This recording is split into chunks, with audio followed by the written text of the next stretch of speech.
What if I told you the sun plays chess with us every single day, and sometimes it goes for checkmate? Bear with me. Space weather is all about how solar activity affects Earth's magnetic field, power grid, satellites, basically our entire modern day. And the best way to understand this is by chess. So in this video, I'll be explaining what is space weather with the help of chess. So get your favorite drink and let's get started.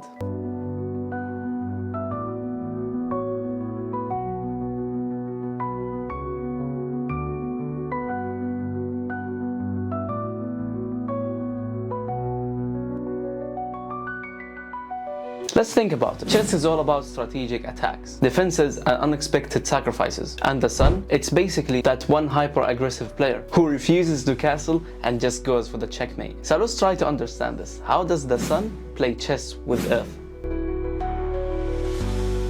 As we all know, every chess game starts with an opening. Some players play it slow and strategic, and other goes for chaos. The sun? Oh no, it's straight up wild. It's constantly emitting energy, kinda like developing pieces in the opening. But sometimes it decides to play a gambit, which I will call a solar flare.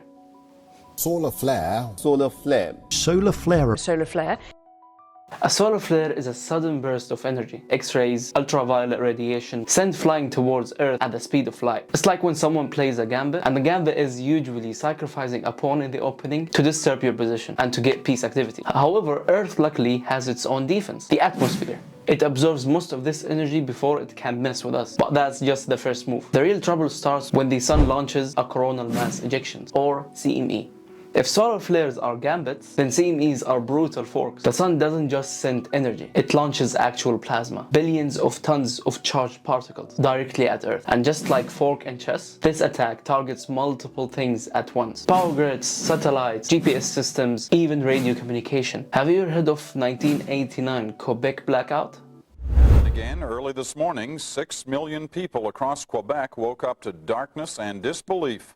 For the second time in less than a year, the entire province had been hit by a power failure. They think the blackout was caused by the sun. It's basically a CME hit Earth and overloaded the power grid and shut down electricity for 9 hours. That's basically like using a rook or a queen just because you didn't see the fork. And CMEs don't just mess with power. They can force airplanes to change their route because of radiation. They can cause satellites to glitch. Even the internet could be at risk if a big one hits. But there is even a sneaker move from the sun. It's geomagnetic storms. And this is basically when Earth is in Zugzwang, which is a chess term for when every move makes your position even worse.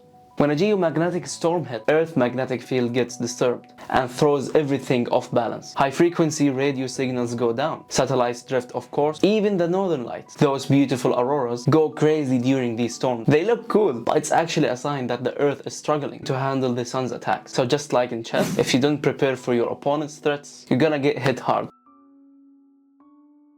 But wait, Hashim, wait a second. What if we can predict the sun? What if we could see the sun moves in advance? You see, grandmasters don't just react, they predict. They use chess engines to analyze games and prepare strategies against different opponents. But here we know our opponent, it's only the sun. So let's compare grandmasters to the space weather scientists. And scientists do the same thing with space weather models. We have satellites that are watching the sun literally 24/7, just like a chess engine analyzing the moves. The SOHO spacecraft, for example, and the Parker Solar Probe, they track solar activity and they look for patterns. And the overall goal is to predict the sun. So next time when you play chess, remember, Earth has been in a never-ending match against the sun for billions of years now. And while we can't stop the sun from making moves, we can prepare. So that's my question for you. Are we ready for the sun next move? I don't know. It's worth to mention that what encouraged me to make this video is I'm in my final year of university now and I'm doing my dissertation on space weather. Specifically, I'm developing a machine learning model that can predict space weather, and I'm focusing on dB over dt, the change of the magnetic field over time. It's kinda a really fascinating journey so far. I just had the idea on trying to explain space weather with chess. So yeah, thank you all for watching. I hope you enjoyed this video. It was a quick and spontaneous one. I hope you enjoyed the script. It took me a while to make it. So please, if you enjoyed it, don't forget to like, share and subscribe. And I will definitely catch you back later. Bye bye.